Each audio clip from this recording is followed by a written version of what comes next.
Good morning, sir. As you know, the terrorist threat has recently gone up, and I have been tasked with coming up with some potential solutions to increase the security of our camp. And I have come up with two reasonable options, which I'd like to present to you. The first approach is to introduce visual checks on the main gate of our camp. And the second approach is to buy some specialist IED equipment uh, to check, to like verify vehicles which enter the camp. I'd like to look at the first option, which is the visual checks. And of course, this option does have some significant advantages and disadvantages. The main advantage of the first suggestion is that it is very easy to implement, and actually it can be implemented immediately because it doesn't require any investments or any installing of devices in the camp.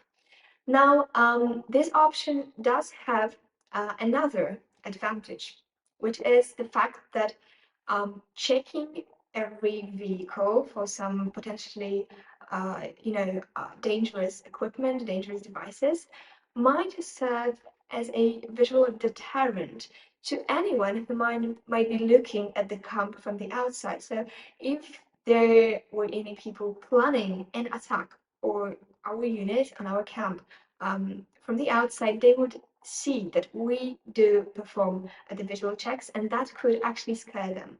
Now, there is a drawback to this approach. This drawback is that visual checks are not perfect, so you cannot detect everything. And a well-planned terrorist attack, I believe it could still succeed, even despite the fact that we do the visual checks. And moreover, that would significantly slow down the process of accessing the camp, especially in the morning.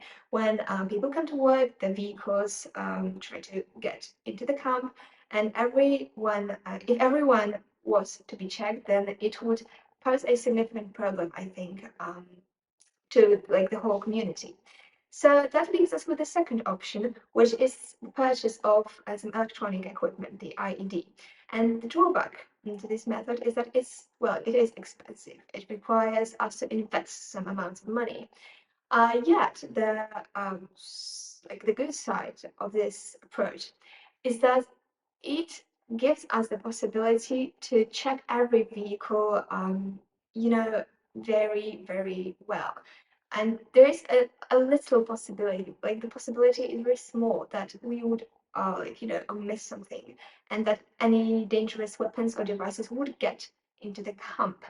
Um, Yet the drawback to this method is that it is actually quite expensive, but I personally believe that we could get some extra funds for that. And although it would require some paperwork and some procedures which we would have to implement, I believe that the second option is actually better because it allows us to provide the camp with some extra security, and therefore this is the option that I do recommend. Okay, thank you, sir. Do you have any questions?